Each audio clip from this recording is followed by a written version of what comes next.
mundo em casa. Tem 20...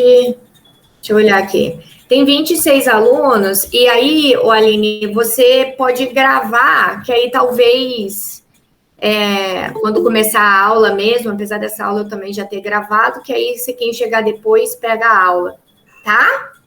Tudo bem? Então tá bom. Bom dia para todos, né? Sejam todos bem-vindos novamente, né, a um novo semestre, né? Eu brinco que a gente já está em 2021-3, né? É um ano que eu imagino que vai acabar sendo bastante cansativo para todos, mas é o que temos e a gente vai tentar fazer da melhor forma possível, tá? Para quem não me conhece ainda, que talvez sejam vários, né? Porque nessa questão do período remoto, a gente acaba, às vezes, não tendo aquele contato presencial que, às vezes, a gente tinha, né? De corredor, de laboratório, enfim. O meu nome é Cristiane Baldani, tá? Eu sou professora da disciplina, juntamente com o professor Carlos Henrique, que está aí também com a câmera aberta, tá?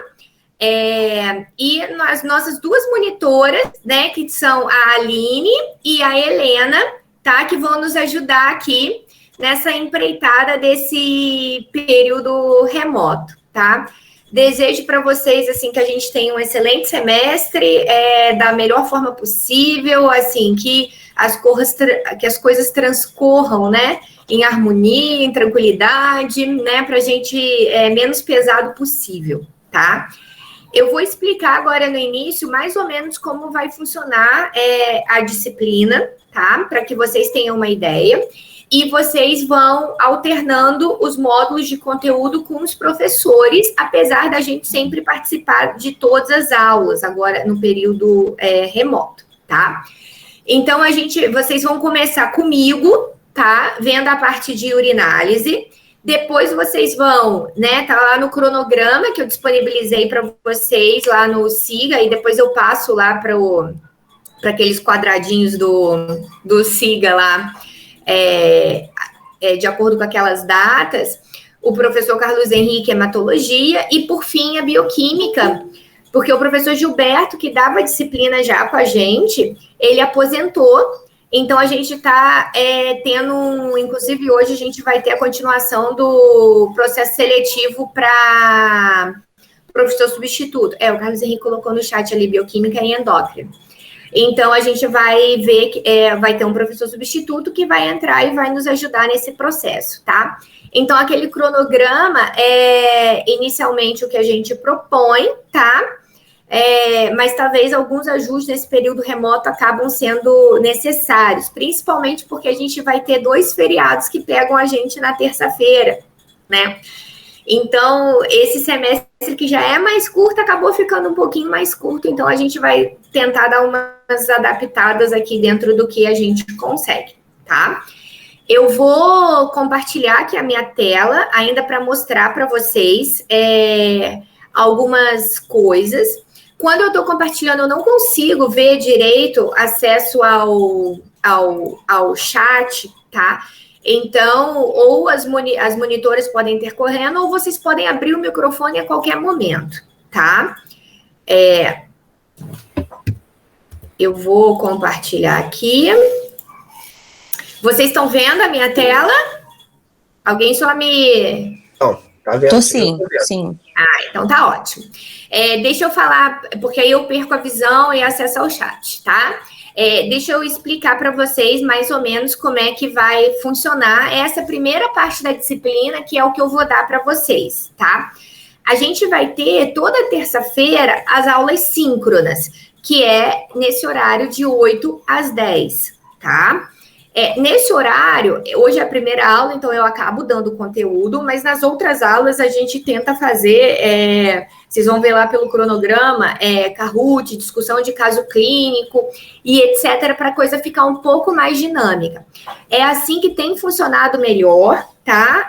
A gente já está dando, né, aula remota há alguns semestres, e de acordo com o feedback dos alunos, dos outros alunos, né, que fizeram a disciplina, eles acharam que assim ficaria melhor, tá? Então, mas para que funcione bem, eu preciso que vocês assistam sempre às aulas assíncronas, que tá gravada para vocês e é disponibilizada, tá? No link, quem for da turma de quarta, assiste quarta, e quem for da turma de quinta, assista quinta.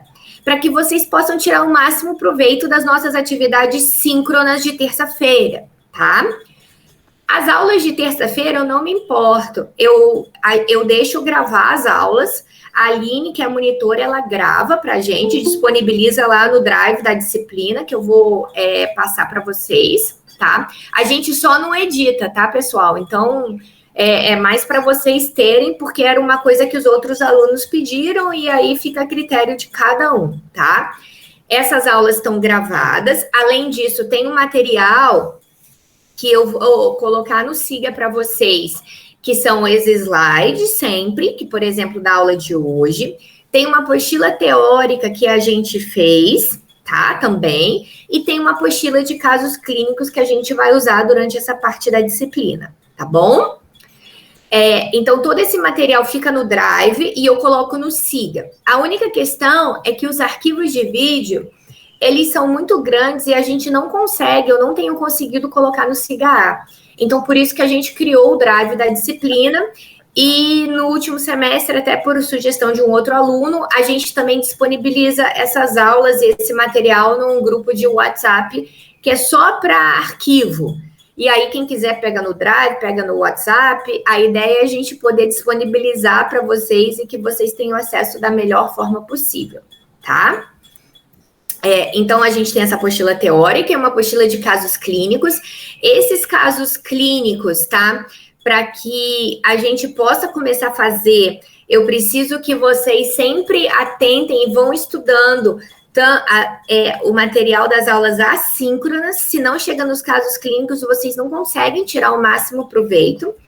E a ideia é fazer com que vocês sintam como se vocês estivessem efetivamente dentro de um laboratório, né? Que assim, dentro de um consultório, para poder interpretar os exames de patologia clínica, tá?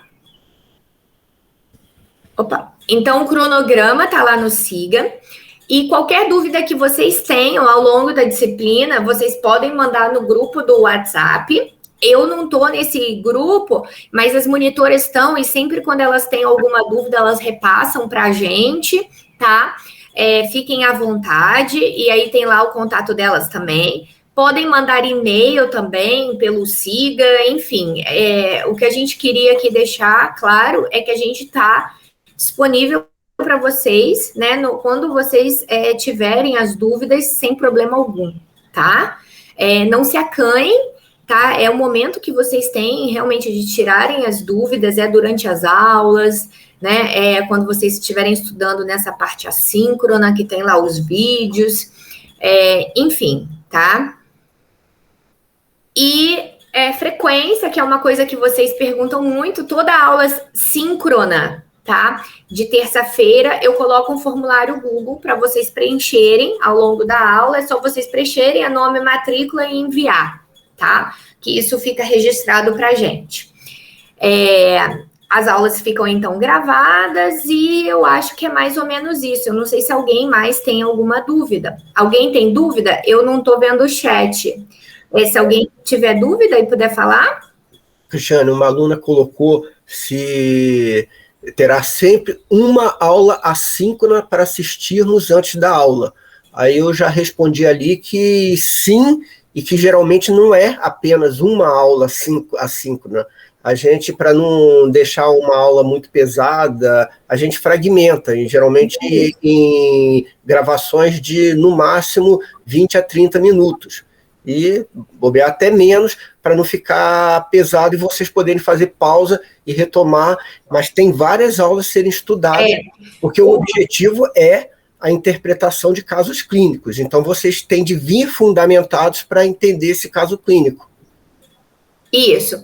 Além de ter o cronograma lá no Siga, eu sempre, ao final da aula, eu sempre falo, olha, amanhã, quarta e quinta, vocês vão lá no Drive e vocês vão assistir a aula tal e tentar fazer isso, tá? Então, assim, quarta e quinta-feira, né, porque metade da turma tá na quarta e metade da turma tá na quinta, tá? Em vez da gente dar o conteúdo, a gente atendendo as sugestões e etc., a gente acabou gravando esses vídeos, deixando para vocês fazerem, e aí na terça a gente reforça o que vocês viram na quarta e na quinta, tá? Através de algumas coisas assim um pouco mais dinâmicas. Esse é o intuito que a gente tem feito. Claro que cada turma é uma turma, tá? Mas a gente tem percebido, até pelo feedback dos alunos, sugestões, etc., que a gente tem passado através de formulário, que essa forma foi a que funcionou melhor e que a maior parte gostou, né? Claro que eu não vou conseguir agradar todo mundo, né? É difícil, mas a gente acabou fazendo isso, mas se vocês acharem também, se essa turma achar que não é isso, se vocês não preferem isso, vocês preferem as aulas ao vivo, não tem problema nenhum, tá? Tudo bem? Respondi para quem colocou no chat? Eu não estou olhando. Ô, Cristiane, você vai falar ainda das avaliações ou a gente pode antecipar? Porque já surgiu uma pergunta aí. Deixa eu parar aqui. Eu não ia... Peraí. Ai, meu Deus, meu computador travou. Pode ir falando, CH. Seu computador novo travou? Não, agora foi. Tá. Eu tô rindo que eu tô no novo agora. Ô, Fernanda, cadê? As avaliações, né?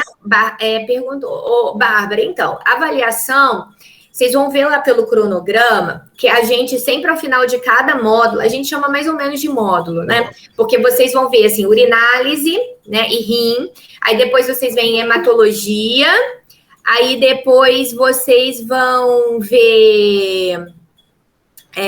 Bioquímica e endócrino. Então, são 3 avaliações ao longo do semestre, tá? E aí, o que a gente faz? Sempre ao final de cada parte, a gente faz uma avaliação, tá? A gente tem feito essa avaliação através de Google Forms, em que a gente disponibiliza para vocês os casos clínicos. Semestre passado foi assim, tá? A gente ainda não chegou numa coisa assim, 100%... de como a gente vai fazer esse formulário Google, né? Assim, mas a gente disponibiliza para vocês os casos clínicos antes, né? E aí, na hora da avaliação, vocês, em cima desses casos clínicos que a gente disponibiliza para vocês antes, tá bom? Isso. Posso falar? Complementar? Pode. Então, vocês vejam, pelo modo de avaliação que foi adaptado a esse sistema remoto, que nós estamos considerando vocês uma simulação profissional. Vocês são veterinários, vocês recebem casos clínicos, uma quantidade significativa de casos clínicos, uns 10, uns 20, a gente não ainda determina cada período, né? E vocês vão ficar com esses casos clínicos para fazer uma interpretação. E depois a gente vai pincelar, pontuar algumas perguntas sobre esses casos clínicos. Ou seja, vocês têm de interpretar esses casos clínicos e vão responder pontualmente alguma coisa dessa interpretação. Então,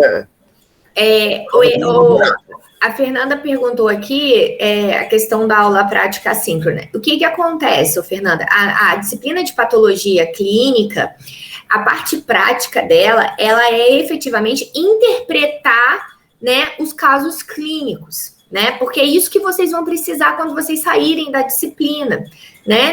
Quando você for, quem faz aí estágio, sabe? O proprietário não chega e pergunta assim, por que você tem... Ele quer uma interpretação daqueles exames que ele fez, de hematologia, de urina, né? Então, é isso que a gente tenta dar para vocês. Só que como que a gente faz isso? A gente não pode logo entrar na interpretação se a gente não der a base teórica para vocês. Então, a gente mescla, a gente mistura, né? A gente dá a teoria com um pouquinho junto dessa interpretação, a teoria com um pouquinho junto dessa interpretação, tá? Então, no horário da disciplina prática, tá? Vocês vão, em alguns momentos, vocês vão ter esse conteúdo, essa aula teórica, para que vocês possam fazer a interpretação desses casos clínicos, tá? Eu acho que ao longo da disciplina vocês vão entendendo melhor, tá? A avaliação é no horário da aula mesmo, tá, Bárbara? É de 8 às 10, tá? E o assíncrona, né, que é quarta e quinta, ele foi feito para que vocês possam assistir no horário da aula. Se alguém quer assistir depois, aí fica a critério de vocês. Mas a gente fez de uma forma para tentar não ficar cansativo para ninguém. Vocês não vão gastar de 8 a meio-dia, né? Porque a gente sabe que isso ficaria pesado. Como o Carlos Henrique disse, são vídeos mais curtos, tá? Para que vocês assistam, que vocês possam tentar assimilar o conteúdo e aplicar isso. Semana que vem, vocês mais ou menos, eu acho que vocês vão ter uma ideia melhor. Por exemplo, vocês vão assistir, eu vou dar hoje a aula de exame físico para vocês. Vocês vão assistir uma aula amanhã de assíncrono, quarta ou quinta. E, por exemplo, terça que vem eu faço um Kahoot com esse conteúdo que vocês viram, para vocês mesmos terem o feedback para vocês, se vocês, o que vocês estudaram, vocês assimilaram, aonde vocês precisam estudar mais, tal, porque aí a gente já começa a fazer os casos clínicos, tá? Eu não sei se eu consegui esclarecer, mas eu espero que sim. Conseguiu? Posso complementar? Por favor, CH. Olha só, eu escrevi ali, mas vou falar. Então, as aulas síncronas, ou seja, a abertura da sala e a turma presente, e a presença vai ser na terça-feira. Mas como acontece que nesse período nós temos pelo menos dois feriados na terça-feira, no momento dos feriados nós vamos usar a quarta e a quinta para dar aula assíncrona. Então são exceções, tá? Isso. A gente, quando fez, boa lembrança, Carlos Henrique, a gente ajustou o cronograma, a gente precisou fazer, né, essas modificações para vocês não ficarem sem o conteúdo por causa do feriado, né? Tá? Então, são 2 exceções que a gente vai ter aí ao longo do semestre, tá bom? E aí, ao longo da disciplina, se vocês forem tendo alguma dúvida com relação a isso, vocês podem ir colocando no grupo, a Aline e a Helena passam pra gente, e ao longo das aulas também a gente vai colocando para vocês, tá bom? Assim, sintam-se em casa, tá? Uhum. Qualquer dúvida que vocês tiverem, fiquem à vontade para perguntar, podem interromper a qualquer momento, não tem problema, tá? A única coisa é que quando eu compartilho, eu não tenho acesso ao chat, aí é melhor que vocês falem, ou então em algum momento o Carlos Henrique sempre ajuda, a gente vai revezando assim, ou as monitoras, para falar o que vocês colocaram no chat, tá? Eu posso começar então? Pode. Você vai botar uma palavra de ordem do dia? Da palavra-chave do dia. Do formulário? Não, não sei, eu acho que a palavra de ordem do curso é interação. A gente precisa da interação, da manifestação que vocês estão acompanhando a gente, tá? Então, participem. Isso, Vitória. Toda terça-feira a gente tem atividade e toda quarta e quinta vocês têm atividade, tá? Só que terça é síncrono. Quarta e quinta tende a ser assíncrono com algumas exceções por causa do feriado, tá? Tá tudo lá no cronograma. Sim, Vitória, é isso. A gente só vai ter algumas exceções por causa do feriado, tá? E se a turma achar que prefere síncrono, quarta e quinta, a gente vai de acordo com vocês que mandam. Tá bom? Então, deixa eu compartilhar aqui minha tela.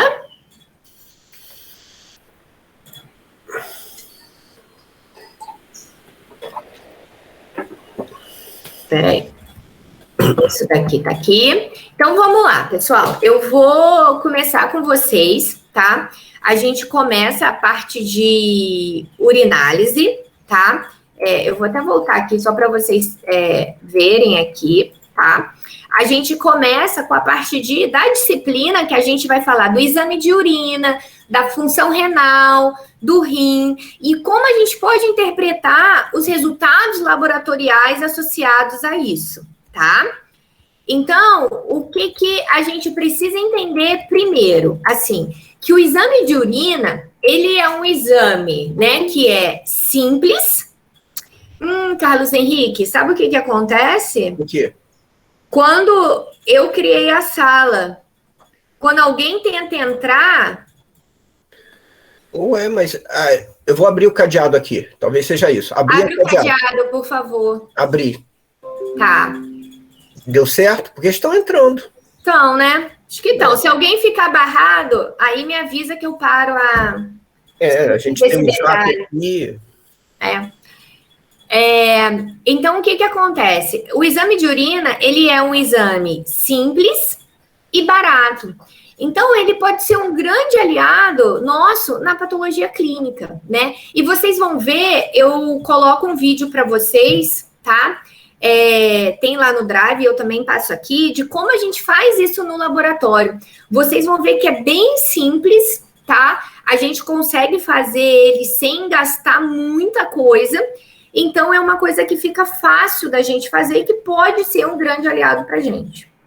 E o que é mais interessante do exame de urina? É que ele funciona não só para as doenças do trato urinário, né? Então, a gente pensa, por exemplo, se chega um paciente lá na clínica, né?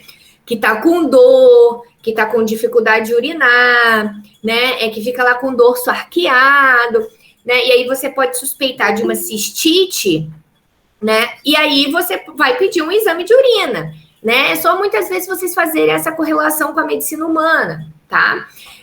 Mas o exame de urina, ele também permite que a gente avalie algumas doenças sistêmicas.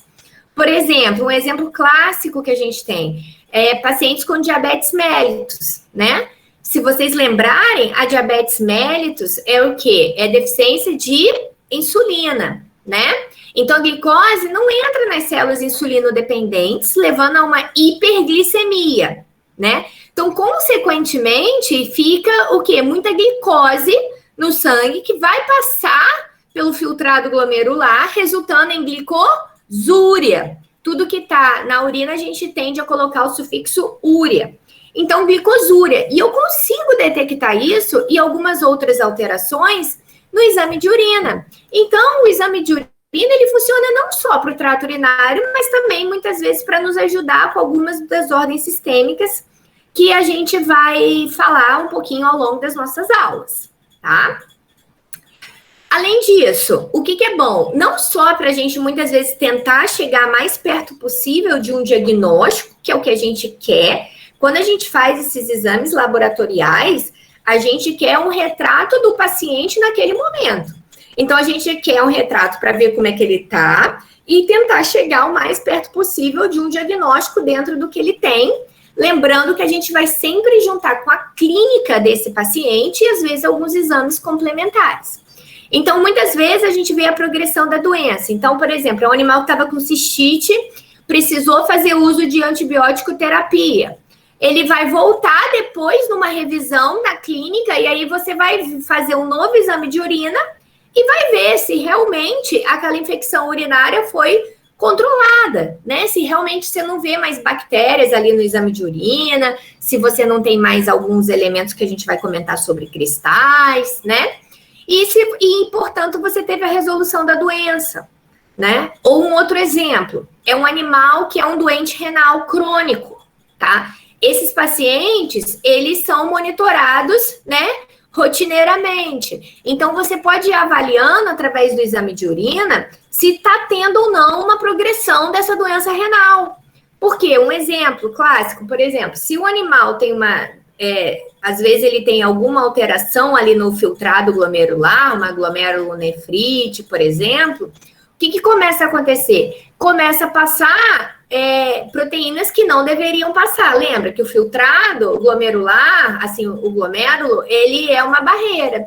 E se começa a passar proteína, por exemplo, a gente consegue detectar isso no exame de urina. Então, a gente vê proteinúria. Então, de certa forma, eu tô vendo progressão da doença, tá?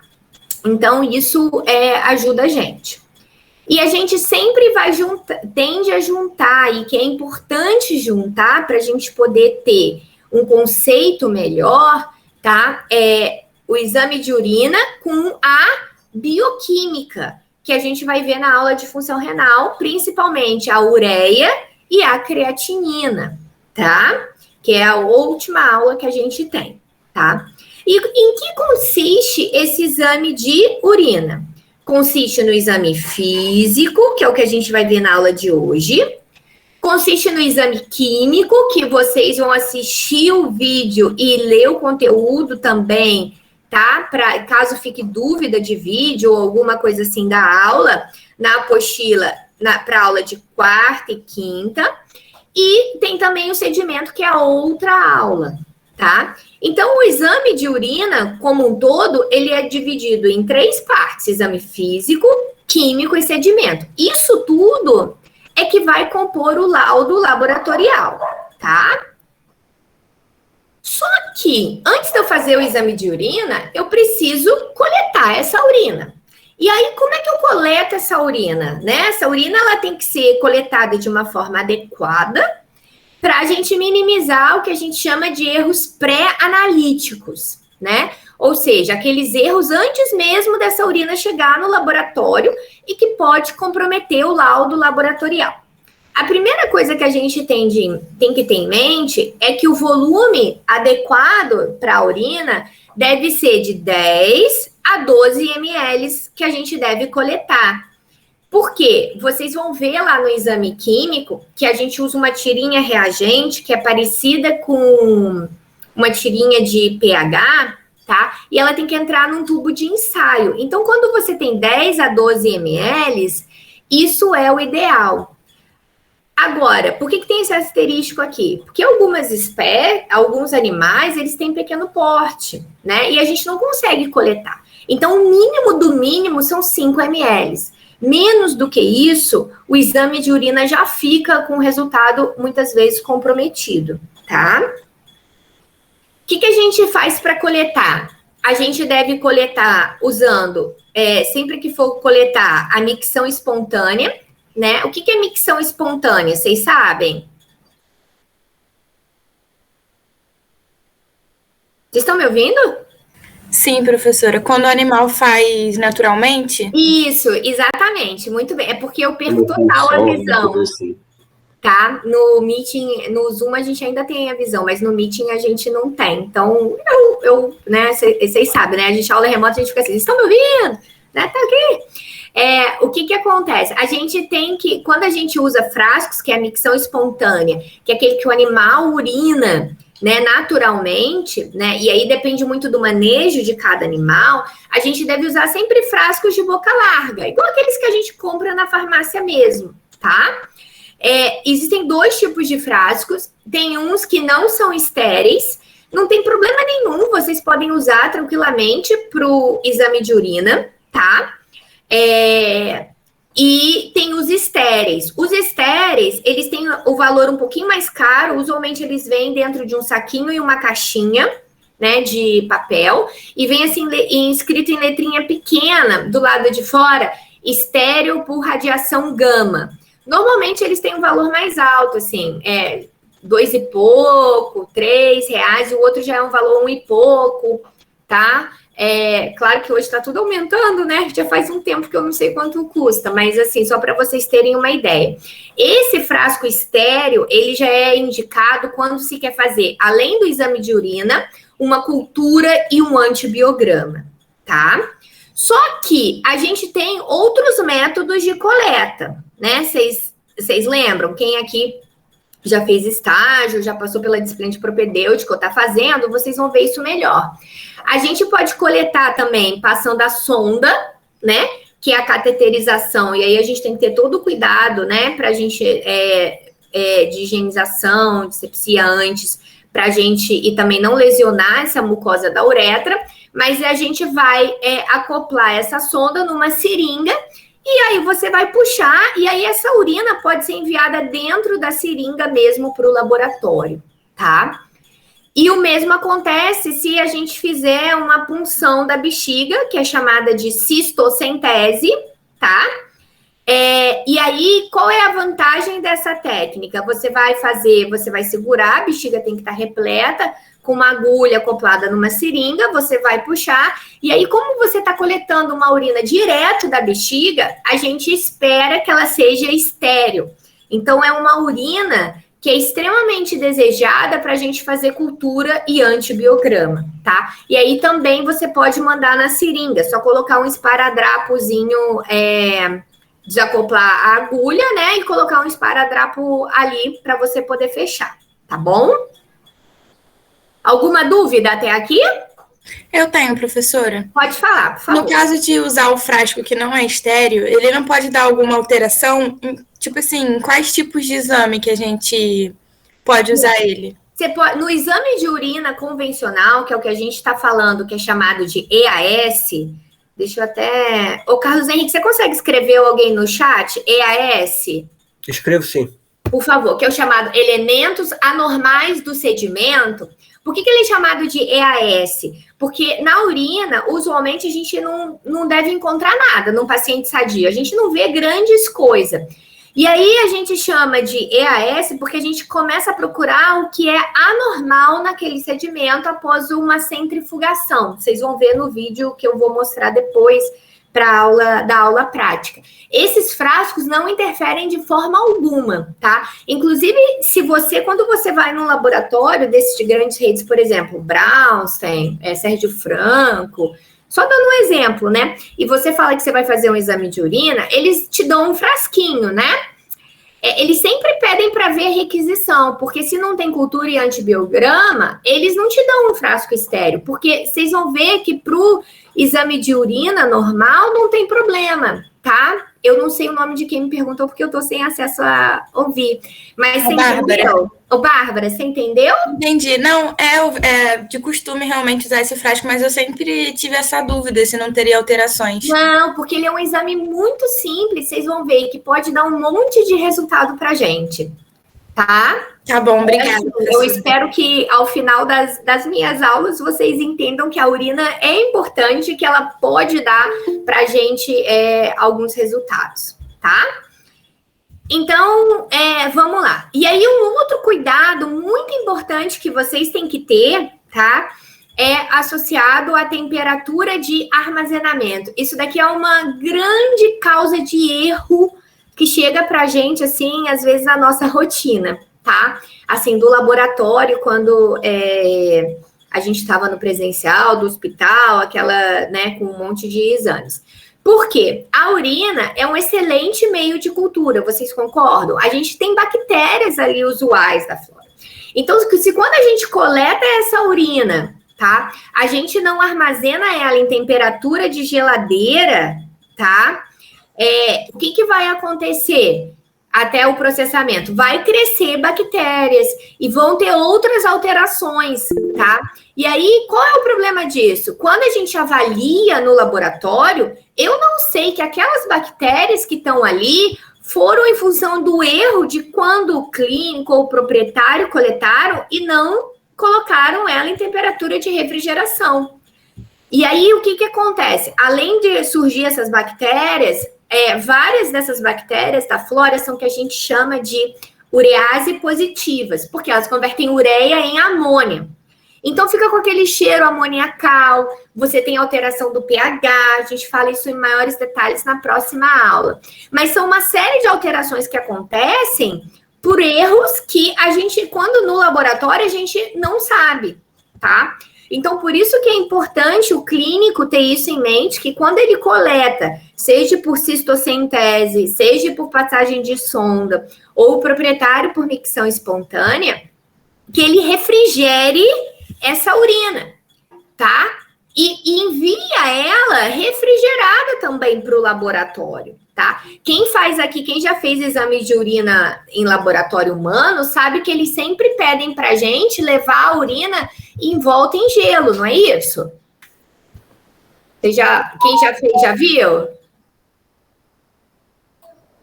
Respondem, please. Sim, professora. Oi. Ai, eu tenho que... Peraí. Agora ela vai entrar. Vê se entrou. Obrigada, professora. Entrou? Sim, consegui agora. Obrigada. Imagina. Sabe o que acontece? Semana que vem eu vou... É que eu acabei criando a sala. E aí a gente tem que fazer, outra pessoa apresenta para mim, ou outra pessoa cria a sala, tá? Eu vou ver isso melhor, tá bom? Mas aí, só aproveitando, tá? Isso é uma questão do exame de urina, tá? A gente tem que refrigerar ele para a gente evitar essas alterações, tá bom? E mais ainda, e aí voltando, vou colocar aqui para baixo, além da gente refrigerar, a gente tem que fazer esse exame rápido. O que é um exame rápido? O ideal é a gente demorar, no máximo, 4 a 6 horas, tá? Alguns livros, né, eles até falam em 8 a 12 horas. Eu, particularmente, não gosto. Porque alguns elementos que estão ali no exame de urina, eles começam a se desfazer. E lembra que o nome é EAS, elementos anormais do sedimento? Então, eu estou procurando o que é anormal. E conforme passa tempo, algumas células, algumas estruturas que estão ali, elas vão perdendo a sua forma característica de identificar. E, às vezes, sofrem apoptose, e aí fica mais difícil a gente identificar. Então, o correto é a gente avaliar esse exame de urina dentro de 4 a 6 horas. Por isso que quando a gente estava na rotina, às vezes, assim, no final do dia, dava, sei lá, o horário estabelecido para a última coleta, por exemplo, lá do laboratório, era 4 horas da tarde, tá? Aí chegava alguém e coletava a urina às 5 horas. Essa urina ia ficar para o dia seguinte, passando esse tempo. E aí, o que acontece? A gente não fazia, pedia recoleta, e aí, às vezes, o clínico fica chateado. Só que o que acontece? É para não fazer um exame de urina errado, né? Porque se eu faço um exame de urina de um dia para o outro, eu posso estar perdendo subsídios de identificar, fechar o diagnóstico, de melhor acompanhar esse paciente, podem surgir alguns erros. Então, assim, 2 pontos chaves que eu queria muito que vocês guardassem, assim, é que exame de urina é um exame que não dá para ficar de um dia para o outro, ele deve ser de 4 a 6 horas, por isso que todo laboratório humano sempre pede para levar a urina pela manhã, tá? Né? Quem já fez exame de urina aqui sabe, né? E guardar refrigerado até levar para o laboratório e transportar, né? Com gelo reciclado de preferência, para não ficar, né, ali boiando no gelo, dependendo da distância até o laboratório. E lembrando que são preconizados alguns momentos de coleta. Quais são esses momentos da coleta? Quem já fez aqui exame de urina sabe. O que se fala? Qual o momento da coleta? O que eles preconizam? A primeira urina do dia? A primeira urina do dia. Por que a primeira urina do dia? Porque eu estou procurando, não é EAS, elementos anormais do sedimento? Eu estou procurando o que é anormal. Então, se eu tenho uma primeira urina do dia, eu tenho uma urina mais concentrada. Eu tenho uma urina que aumentam as chances de eu encontrar o que é anormal. Vocês estão compreendendo? Sim? Sim. E, ao mesmo tempo, o que eles falam? A primeira urina do dia, mas o que eles preconizam a gente fazer?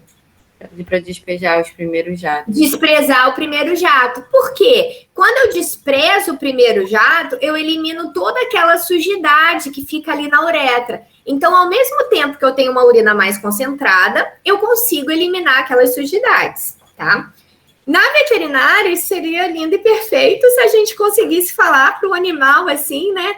Olha, dá um jato, para, e aí vamos coletar o restante. A gente não consegue, né, usualmente fazer isso, né? O que às vezes a gente faz? A gente usa 2 frascos, começa a coletar com um e depois passa para outro, que, de certa forma, você consegue desprezar o primeiro jato, mas se não conseguir, você ainda tem aquela primeira urina, é só você levar isso em consideração na interpretação, mas jamais deixar de fazer um exame de urina porque você não conseguiu fazer esse momento da coleta, né? Então, é só a gente saber interpretar esse exame de urina corretamente que a gente tira esse viés, né, pormenor desse momento da coleta. Então, é um animal que já urinou, por exemplo, pela manhã, mas que chegou na clínica por volta de 11 horas e precisa de um exame de urina e você vai fazer uma cistocentese ou vai passar uma sonda. Você não vai deixar de fazer um exame de urina por causa disso, tá bom? Tudo bem? Então, nesse slide aqui, eu esgotei, né, todas as coisas. Então, o que a gente faz? O exame de urina, como eu falei anteriormente, ele é avaliado através do exame físico, que tem esse nome exatamente porque se avalia as propriedades físicas. as propriedades químicas e o sedimento urinário. Hoje a gente vai focar aqui no exame físico. O que a gente avalia no exame físico? Aspectos, né, que muitas vezes são subjetivos, mas que podem dar para a gente um feedback interessante dessa urina, que é, por exemplo, cor, o odor da urina, o aspecto e a densidade. A densidade é o mais importante de todos, porque vocês vão ver ela dar um valor efetivo para a gente e que vai permitir indiretamente a gente avaliar a função renal, tá bom? E aí a gente começa com cor. Pessoal, a qualquer momento vocês podem me interromper, tá? Fiquem à vontade, tá? Qualquer coisa vocês falam. Se tiver rápido também, se alguém não estiver entendendo, tá bom? Então, a primeira coisa que a gente avalia é a cor da urina, né? Por que a gente avalia a cor da urina? Porque ela pode nos indicar indiretamente alguma coisa que pode estar acontecendo com aquele animal. Por exemplo, a gente sabe que a cor da urina é o quê? Qual é a cor da urina? Transparente. Transparente estaria mais pro aspecto. Assim, que a gente vai falar que amarelado. Seria uma cor, né? Exato, amarelado. E aí, uma coisa que vocês precisam ter em mente é que, assim, a gente não tem na legislação nada que uma escala ou uma denominação, uma terminação padrão de qual cor você deve usar. Então, isso varia muito de cada laboratório. Às vezes, o laboratório coloca lá como normal cor amarelo claro, né? Ou só amarelo. Porque isso é permitido. Então, vai muito de acordo com cada laboratório que vocês vão mandar essa amostra de urina, mas sempre do lado vem o valor de referência, o que eles consideram como normal. Mas, de um modo geral, em função dos pigmentos da urina, a gente tem uma cor amarelada. Mas vocês concordam que essa cor amarelada, às vezes ela pode estar avermelhada, às vezes ela pode estar mais escura, hein? Vocês gostaram da minha foto, né? Isso aqui acontece, isso aqui já é antigo, mas quando a gente vai em congresso, né? Na época que era presencial, que era muito bom. A cor da urina, ela pode mudar. Então, a gente tem que tentar interpretar as variações que essa cor da urina pode nos dar. Então, o que a gente tem? Usualmente, a urina é amarela, amarelo claro, e ela pode sofrer variações. Por exemplo, ela pode ficar desde o incolor, ou que alguns chamam de amarelo claro, até um amarelo escuro, um amarelo avermelhado, acastanhado. Mas eu preciso saber o que cada cor dessa, quando ela aparecer para mim no laudo, o que ela pode me dizer. Então, como é que a gente avalia isso? Eu não sei se para vocês tá bom assim na apresentação, mas nos slides lá que eu disponibilizei para vocês fica melhor e é só para vocês terem uma ideia, tá? Então aqui a gente teria uma urina de cor amarelo, um tom de um animal sadio, tá? E a gente sabe que essa cor, ela pode ir ficando o quê? Mais incolor, pode ir ficando mais clara, às vezes chega em color que realmente aparece igual alguém falou, translúcido, né? Que na verdade é o incolor, porque é uma cor. O que a gente pode pensar, qual a interpretação que a gente pode fazer quando a gente vê a urina dessa cor? Alta ingestão hídrica. Você pode pensar em alta ingestão hídrica, é um animal que de repente acabou ingerindo, né, fazendo uso, seja de fluidoterapia, né, porque está internado, ou seja, porque ele efetivamente fez a ingestão hídrica e a urina vai ficar incolor, né? Ou vai ficar um amarelo mais claro. Mas eu também posso pensar, de repente, numa diabetes insípidos, né? Que é, por exemplo, uma deficiência de ADH, que é o hormônio antidiurético, vocês lembrarem lá da físio. O que o hormônio antidiurético faz? O próprio nome já diz, ele promove uma reabsorção de água, né, lá no néfron distal. Se eu não tenho essa reabsorção de água, a urina vai ficar o quê? Com muita água. E aí é o que a gente chama daqueles animais que tendem a apresentar, vocês sabem o nome técnico de quem urina muito? Um grande volume urinário? Poliúria? Poliúria, muito bem, né? Então, quando a gente vê urinas dessa coloração aqui, a gente vai começar a pensar nas causas de poliúria, né? Claro, eu não vou fechar nenhum diagnóstico pela cor da urina, mas isso daqui, junto com os outros achados que a gente vai falando ao longo da aula, com o exame clínico e às vezes exames complementares, vão nos ajudar, tá? Então, o tchan, a cereja do bolo da patologia clínica, é saber interpretar o que está tendo ali naquele laudo laboratorial. Por outro lado, eu posso ter aquele amarelo já mais escuro, aquele amarelo palha, aquele amarelo âmbar, né, que a gente chama, né? O que eu vou pensar aqui? Eu já vou ter um pensamento contrário, vocês concordam? Eu não vou pensar em alta ingestão hídrica. Eu vou pensar o quê? Talvez em baixa ingestão hídrica. Eu vou pensar nas situações de qual o contrário de poliúria, vocês sabem? É oligúria. O que é oligúria? É diminuir, é um menor o quê? Volume, né, sendo urinado. Então, a urina tende a ficar mais concentrada, tá? E o que pode levar a essa oligúria? Ou uma baixa ingestão hídrica, ou às vezes é um paciente que está com uma hipovolemia, né? É um animal que às vezes tem uma alteração cardíaca, porque, né, rim e coração se comunicam, né? Então, a gente tem algumas situações, né? Mas que a gente já vai pensar completamente o contrário das situações de poliúria. E aí... Oi? Até o tubo 3 seria, então, uma cor de urina saudável? Não. Ó, aqui é incolor, aqui já é um amarelo bem mais claro, essas duas aqui são de poliúria. Aqui seria uma urina, o 3, como se fosse normal, tá? De um animal sadio. Tá acompanhando? Sim, sim. Tá vendo aqui, né, o laserzinho. Aqui já seria uma urina mais concentrada de oligúria, essas duas aqui já tendem a ser mais de oligúria, tá? Entendi, obrigada. Tá? Mais ou menos isso.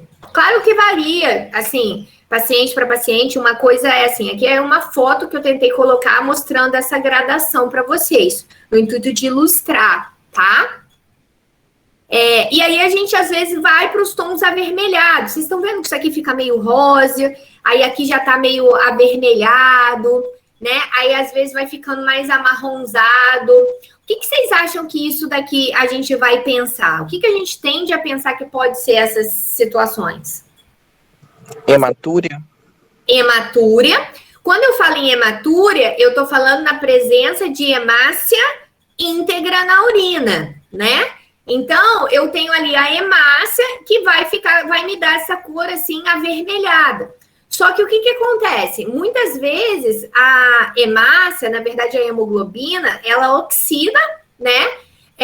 Ali na urina, muitas vezes em função do pH ou o próprio contato com o ar, e ela vai ficando com essa cor aqui mais acastanhada, amarronzada, tá? É igual quando vocês sujam, né? Se vocês já sujaram um jaleco de sangue, vocês veem que no início pinga vermelho, mas depois vai oxidando, né, com ar e fica que cor? Fica marrom, não fica? Sim, até quando a gente joga água oxigenada também fica marrom. Exatamente, porque você tem a oxidação ali da hemoglobina pela hematina ácida. Então, isso também acontece na urina. Então, essa hematúria, às vezes ela pode estar com essa cor avermelhada, mas ela também pode estar com essa cor amarronzada, dependendo do tempo que esperou até chegar no laboratório, dependendo do pH da urina, tá? Só que o que mais eu vou pensar quando eu tenho essas colorações? Eu não vou pensar só em hemácia íntegra. Eu também posso ter uma hemácia lisada. E aí eu começo a pensar nas situações de hemoglobinúria. O que é hemoglobinúria? É aquela situação que a hemácia lisou, né, dentro do vaso, a hemoglobina ficou livre e ela passou ali pelo filtrado glomerular e vai estar na urina. E aí, em função dessa lise da hemácia, eu também posso ter essa coloração. Um exemplo, talvez, que vocês entendam, alguns hemoparasitas, por exemplo, a babésia, ela causa uma hemólise intravascular, e aí eu vou ter uma hemoglobinúria, né? E, em função disso, a urina, muitas vezes, fica essa cor, assim, avermelhada, né? Ou mais acastanhada. tá bom? E uma outra coisa que pode ter, e aí depois a gente vai falando em mais detalhes isso na aula de exame químico, porque a gente pode avaliar também a presença ou ausência de sangue, tá, na urina, é que às vezes essa cor assim de Coca-Cola, bem castanha, está associada a mioglobinúria. O que é a mioglobinúria? Vem da mioglobina, ou seja, lesão muscular, tá? E aí, quando que eu vou pensar nisso? Principalmente cavalo, tá? Equinos atletas. Já é um histórico e uma anamnese que vão te direcionar muitas vezes para isso, tá? Você vai ver aquela urina, às vezes, cor de Coca-Cola, um animal que reluta em andar, um animal que tem dor muscular, né? Ou um animal que antes fez muito exercício, né? E aí ele vai ter essa questão da lesão muscular, e aí a gente tem a mioglobinúria, que acaba dando essa coloração aqui mais acastanhada, tá bom? Essa cor aqui esverdeada, aqui que tá um pouco, é quando a gente tem a presença, por exemplo, de bilirrubina na urina, que a gente chama de bilirrubinúria, que pode acontecer, por exemplo, em algumas lesões hepáticas, tá? A gente pode ter. E às vezes ela fica com essa cor aqui meio rosa ou azul, e aí está muito associado aos medicamentos que aquele paciente está usando, e aí é o histórico e a anamnese que vão falar para vocês, tá? Então, de um modo geral, o que a gente tem? A gente tem uma escala de cor, né? A gente foi falando aqui um pouquinho, daqui incolor, amarelo escuro, avermelhado, acastanhado, mais marrom escuro, preto. Lembrando que a gente não tem uma denominação na legislação que nos obrigue a usar determinado termo para determinada cor, tá? E a gente sempre deve seguir o que o laboratório coloca para a gente. A gente tem que tirar a interpretação e sempre avaliar essa cor junto com os outros achados, tá? Uma atenção especial à cor da urina dos equinos, tá? Porque se a gente comparar, por exemplo, com o cão, com pequenos animais, com gato, o equino, ele naturalmente, ele tem uma cor da urina mais acastanhada, tá? Do que as outras espécies de animais domésticos. Porque ele tem um outro pigmento ali na urina que os outros animais não têm. É um pigmento que se chama pirocatequinas. É só um detalhe. Mas só para vocês saberem que quando aparece lá no laudo equino, né, amarelo acastanhado, a urina desse equino tá normal, esse paciente tá sadio, tá? É uma particularidade da espécie, tá bom? Vou seguindo. O que a gente tem? O aspecto também. A gente avalia, dentro do exame físico, vocês vão ver lá no laudo, cor, aspecto. O aspecto no laudo laboratorial, ele pode se apresentar de duas formas, tá? Ou vai aparecer lá límpido, que é o translúcido, é o transparente, é quando a gente olha aquela urina, né, contra o tubo de ensaio, assim, contra a luz, a gente vê do outro lado. Seria o exemplo aqui, por exemplo, desse primeiro, é uma amostra completamente límpida, tá? E, por outro lado, às vezes o aspecto fica turvo. É quando a gente olha aquela amostra de urina contra a luz e a gente já vê uma turbidez. Só lembrando que essa turbidez, ela vai ser variável de acordo com o que aquele animal está apresentando. Então, alguns vão poder ter uma amostra de urina muito turva, tá vendo? Como essa daqui, tá? Outros já vão ter uma amostra de urina menos turva. O importante é a gente saber que quando a amostra está límpida, é o que a gente espera no paciente sadio. Lembra? EAS, elementos anormais do sedimento. Então, não é para ter nada. Quando essa amostra está turva, né, o que isso me indica? Me indica que no sedimento dessa urina, eu tenho alguma coisa ali. Que coisa? Eu só vou saber quando eu olhar no microscópio, que é a última parte, é uma das nossas últimas aulas, tá? Que é a análise do sedimento. Porque pode ser célula, né, de epitelial, pode ser leucócito, pode ser hemácia, pode ser cristal, pode ser cilindro. Eu só vou saber o que tem efetivamente ali quando eu olhar no microscópio. Mas por que eu preciso entender que é turva? Porque isso tem que estar batendo com o meu sedimento. Então, uma amostra turva tem que ter muita coisa lá descrita no laudo, né? Que está no sedimento, tá? Então, aqui a gente tem, eu tentei ilustrar para vocês uma escala de gradação de uma amostra que começa límpida, tá?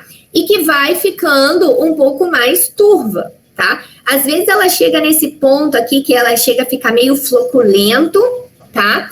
E isso normalmente está associado a processos infecciosos que a gente tem a presença do pus ali, dos piócitos, tá? E às vezes ela tá turva pela própria hematúria, porque a hemácia não é uma célula. Se eu tenho hemácia ali íntegra, ela vai dar uma turbidez para minha amostra de urina. Então, às vezes eu tenho esse avermelhado, turvo, e aí quando eu olho lá no sedimento, eu vejo um monte de hemácia. E aí comprova que efetivamente é uma amostra com hematúria, tá? Então, a gente sempre vai correlacionando os achados, tá? Eu dou para vocês separados por uma questão didática, né? Para não ir misturando tudo, mas vocês vão ver que nos casos clínicos a gente tem que ir juntando todas essas questões. Tá bom? E o equino? O equino aqui também é uma exceção, né? Não é o gato efetivo, é o equino. Os equinos, além deles terem uma amostra de urina mais acastanhada, muitas vezes eles têm uma amostra de urina que é ligeiramente turva. Por quê? Fisiologicamente, eles podem ter a presença de alguns cristais, tá? Como carbonato de cálcio. A gente vai falar isso na nossa aula de sedimento, tá? Por enquanto, guardem que os equinos, fisiologicamente, eles podem ter também uma urina mais turva pela presença dos cristais, tá? E aí, na aula de sedimento, vocês entendem melhor por que esses cristais podem aparecer no equino, tá bom? E o odor? O odor também é algo que a gente tem que avaliar na urina, tá? Pessoal, como é que a gente avalia o odor da urina? Como é que a gente coloca isso no laudo laboratorial? Como é que a gente define odor da urina? Vocês concordam que isso é difícil a gente fazer? Definir o odor da urina? Sim, professora. Obrigada. Eu brinco, às vezes a gente fica até com medo de perguntar, né? Porque às vezes ninguém responde, a gente fica, ai meu Deus. O odor da urina. O odor da urina é uma coisa que é muito difícil. Então, o que a gente faz? A gente usa um termo que vem do latim, que identifica característico, que é chamado de sui generis, tá? Então, quando o odor no laudo laboratorial, ele aparecer como sui generis, significa que o odor tá ok. Esse odor tá normal. Esse paciente tá sadio. Ora, eu tenho que cheirar a urina? Eu tenho, né? Mas assim, pessoal, aqui, por exemplo, só usar minha garrafinha de exemplo, não é cheirar assim, ó. Você não precisa fazer isso, é só passar assim, você já vai sentir. Por quê? O odor, ele também tem a questão que ele é característico de cada espécie. O odor da urina do cão é diferente do gato, que é diferente do bovino, que é diferente do equino. Por isso que a gente usa esse termo sui generis. Algumas alterações podem acontecer? Podem acontecer. São subjetivas? São subjetivas de serem avaliados, mas a gente consegue ver isso no laboratório, tá? Algumas pessoas fazem assim, ó, no tubo de ensaio para poder ver se com o ar sente melhor. Eu, particularmente, acho que isso não se faz necessário, é só a gente passar. Cada um tem uma forma de fazer, não tem um certo ou um errado, é importante a gente avaliar o odor dessa urina, tá? O que a gente vê de mais usual na nossa rotina? É que o odor pode ser amoniacal. O que é o odor amoniacal? Só para vocês terem ideia. É aquele odor de banheiro sujo, sabe? Aquele odor, às vezes, de banheiro de lugar, às vezes, público que a gente vai que não é limpo, né? Ou se alguém usa o banheiro e esquece de dar descarga e tampa a tampa do vaso, e aí quando você abre, você sente aquele odor. É exatamente isso. Por quê? O que é o odor amoniacal? como eu falei para vocês no início, a gente tem na flora, né, bacteriana ali normal da urina, bactérias urease positivas, como Staphylococcus, por exemplo, que é muito usual, tá? Proteus. Essas bactérias, elas convertem ureia em amônio. E na urina, a gente já tem ureia sendo excretada, vocês lembrarem lá da fisiologia. Então, essas bactérias que ficam ali na urina que está parada ou dentro, né? Ela vai converter ureia em amônia e dar esse odor amoniacal que eu comentei com vocês, tá? Às vezes, esse odor amoniacal, ele pode acontecer por uma amostra de urina, por exemplo, que não foi refrigerada adequadamente, e aí seria um erro pré-analítico. Mas ele também pode acontecer, por exemplo, por uma cistite, né? Aquela urina que ficou retida ali, né? Na bexiga, porque o animal, né? Tá urinando, tá com desúria, tá com dor, desconforto a urinar, urina pequenas quantidades, várias vezes ao dia, né? Se alguém já teve cistite ou conhece, alguém sabe. Aquela bactéria fica ali e vai converter essa ureia em amônia e fica com esse odor amoniacal, tá? E às vezes a gente tem aquele odor putrefeito mesmo, é aquela amostra toda floculenta, aquela amostra que quando você abre o tubo de ensaio ou você coloca aquela urina que veio na seringa dentro do tubo de ensaio, aquele odor assim é pútrido, é literalmente pútrido. Por quê? Ele tem um exudato inflamatório, tem os piócitos, tem as células, e aí usualmente ele está associado, né, a gente vai ver os outros achados, a um processo infeccioso, e aí mais de 94% dos casos que a gente tem são por bactérias, tá? Esses são os mais usuais na nossa rotina clínica, tá? Na nossa rotina, assim, de dia a dia de laboratório. Existem alguns outros descritos na literatura? Tem, mas já são mais difíceis da gente ver. Por exemplo, eles relatam que pacientes com diabetes mellitus têm o odor da urina também adocicado, semelhante ao de frutas maduras. Mas, assim, é muito difícil a gente ver. Eu já tentei ver de paciente humano, de veterinário. Eu não sinto esse odor de frutas maduras, né? Mas isso está registrado lá na literatura, mas já é mais difícil em função do próprio odor característico da espécie, tá? Então, de um modo geral, é isso que a gente tem quando a gente avalia cor, odor e aspecto. Eu parei a minha apresentação aqui, que eu acho que eu vi só para antes de eu continuar com a outra parte. Até aqui tudo bem, pessoal? Eu não tive acesso ao chat. Alguém tem alguma dúvida antes de eu entrar na parte da densidade? Todo mundo entendeu cor, odor, aspecto? Eu acho que sim, Cristiane. Não apareceu nada no chat e estão dizendo que você é uma sommelier da urina. Mais ou menos isso, pessoal, mais ou menos.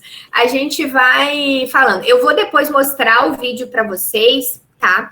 E aí vocês veem. O vídeo também tá lá no Drive, se vocês quiserem, para vocês ir vendo os residentes que fizeram. Então, ficou bem legal. Eu vou aproveitar que eu dei essa pausa aqui e vou colocar o formulário de presença, tá? Aqui. Pessoal, é só vocês colocarem o nome e a matrícula e enviar, tá? No formulário, tá? Não precisam ter pressa, tá? O formulário fica aberto até às 10, tranquilo, sem problema algum, sem pressa, tá? Aline, posso pedir um favor para você? Aline ou Helena? Você consegue localizar para mim o vídeo da parte prática do exame de urina, que eu queria tentar passar para eles no final, que eu troquei o meu computador e não está aqui nesse. Eu coloquei só a aula física. Se você conseguir, porque está lá no Drive, tá bom? Só para eu não parar aqui. Se você puder. Eu ia pedir para você apresentar para mim e aí eu vou falando, se você localizar. Se você conseguir. Se não, pode mandar para mim por e-mail, que aí eu baixo aqui rapidinho, tá? Então, tá bom. Vamos lá. Então, deixa eu voltar aqui de novo para a gente continuar. Então, vamos lá. Pessoal, agora prestem atenção nessa parte de densidade, que às vezes ela cria algumas dúvidas, né? E para vocês poderem entender efetivamente a importância dela. Então, foquem aqui, tá? E depois eu abro espaço para dúvida, tá? O que é a densidade, pessoal, da urina? Cuidado para vocês não confundirem. Professora. Oi. Rapidinho, antes da senhora começar, isso está dentro do aspecto físico? Não. Dentro do aspecto físico. Tá o aspecto físico é cor, odor, aspecto e densidade. Tá bom, obrigada. Tá? Só para me organizar. Você vai ver até que tá aqui com o item ponto 3, tá vendo? Sim. Aqui. Obrigada. Tá? Nada. O que é a densidade? Cuidado para você... Tem alguém com o microfone aberto? Para mim tá dando microfonia. Eu não sei se é o meu. Vocês estão me ouvindo bem? Professora, tá aberto do João, mas fechou já. Então tá. Não, tranquilo. Não, é porque para mim o moço tá cortando a grama aqui, o meu vizinho. Aí eu não sabia se era eu ou se era o microfone de alguém aberto. Então vamos lá. A densidade, cuidado só para vocês não confundirem com aquele conceito básico que a gente tem lá no 2º grau, que é massa sobre volume, tá? Porque o que é a densidade específica da urina e por que ela é tão importante? Porque ela me permite avaliar indiretamente a função renal. Por que eu estou falando indiretamente a função renal? Porque é uma forma meio que se fosse grotesca, entre aspas, né?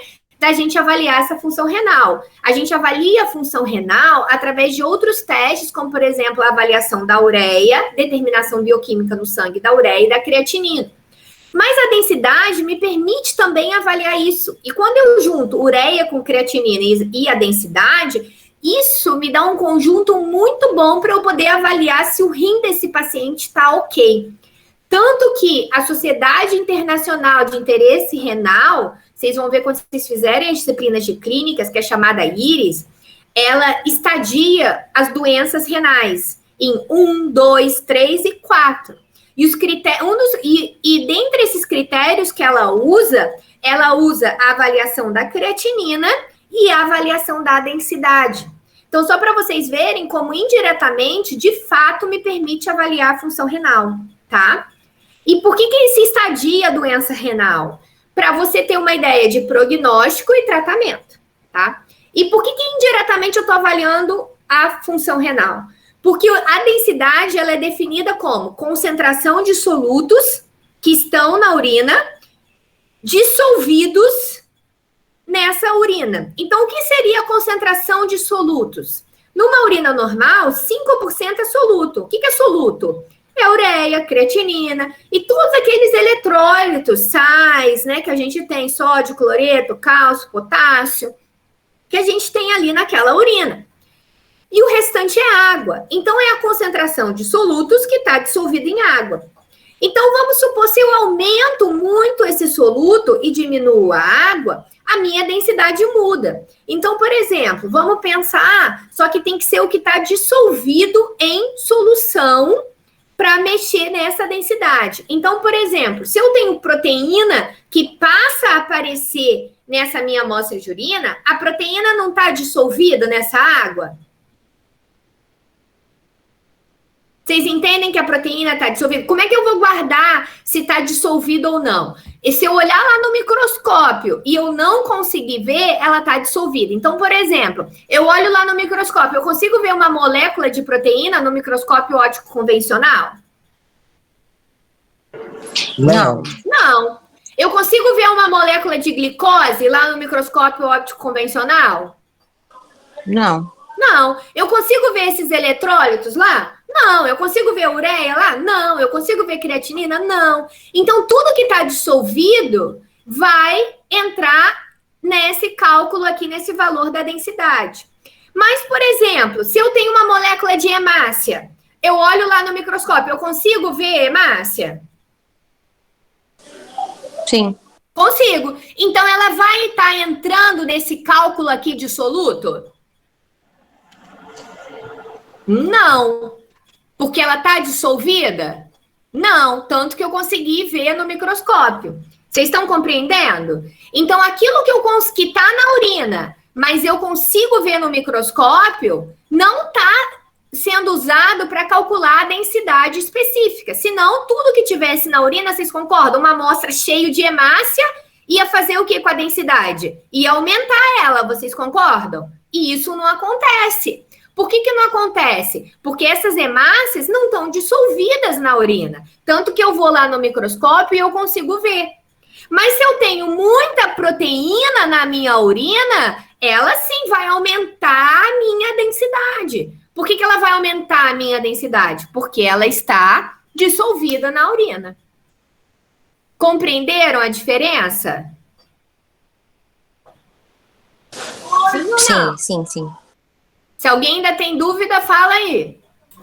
Eu vou botar... Posso fazer um complemento? Sim, CH, por favor. Utiliza duas diferenças. Suspenso e dissolvido. Tá? O que está suspenso não influencia na densidade. E é o que você vê na microscopia. É bactéria, são células, são sujidades, artefatos. Isso não mexe com a densidade da urina. Mas o que está dissolvido, ou seja, isso vai influenciar a densidade. Então, suspensão é diferente de solução. Espero que eu tenha ajudado. Ajudou sim, obrigada. Eu estava com dúvida nessa parte. Obrigada, CH. Então, vamos lá. Como que a gente vai medir essa densidade?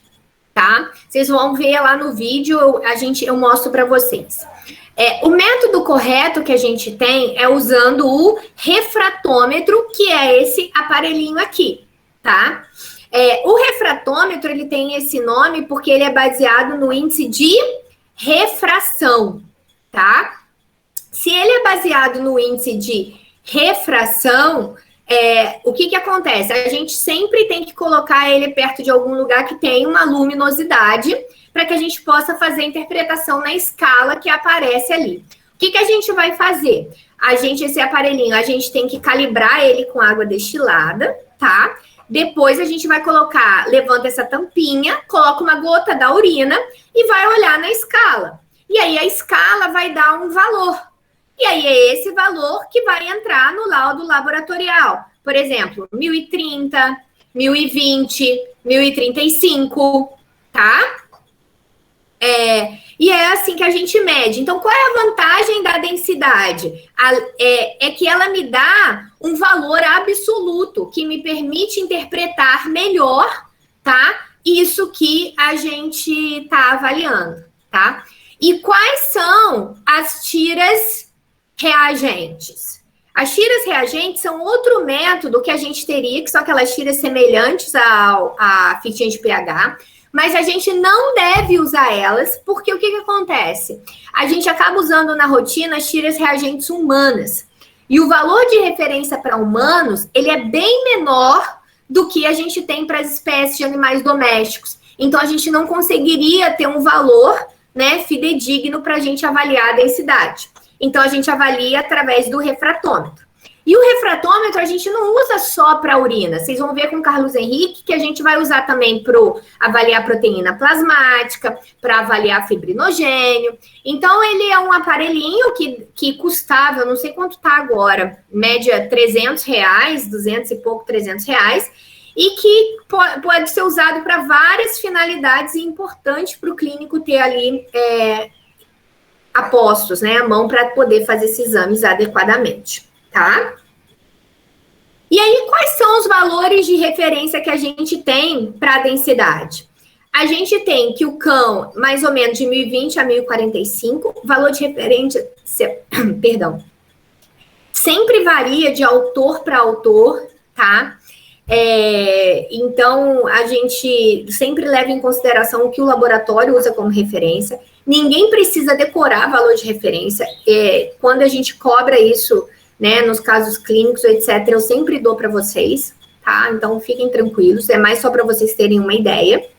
Então, o cão vai de 1020 a 1045, o gato até 1050, né? O gato por si só né, ele já tem uma urina mais concentrada. Alguns clínicos consideram, assim, que no cão, se está maior do que 1030, o rim está conseguindo concentrar ok, a função renal está ok, né, e gato 1035, e o equino até 1045, e o bovino 1025 a 1045.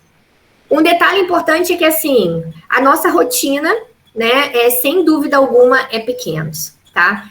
Equino, esporadicamente, a gente recebe lá na nossa rotina.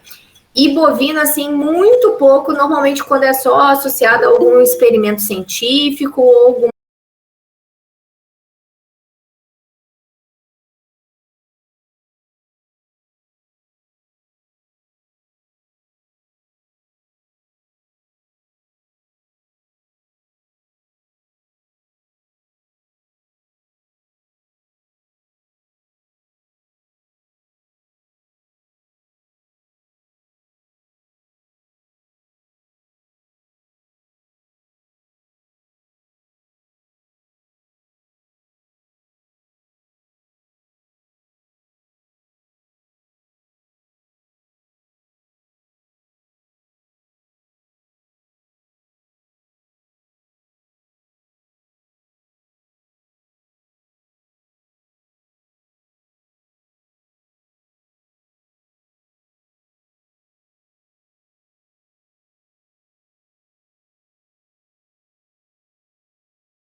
laboratório, tá igual ao do filtrado glomerular, tá? Por isso que ela é chamada de isoestenúria e ela tem algumas implicações que eu vou voltar depois para explicar para vocês, tá? Só me lembrem de eu voltar aqui, tá?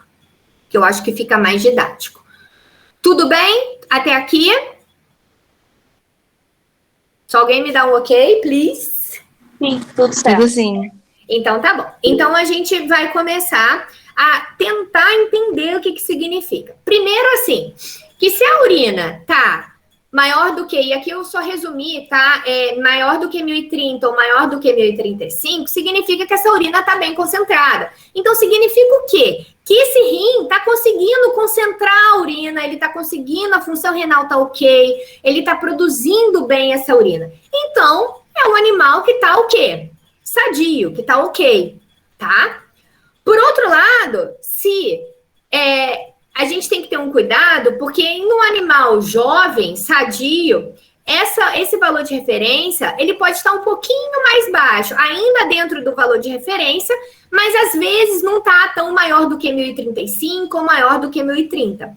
Como é que você vai saber que tá ok?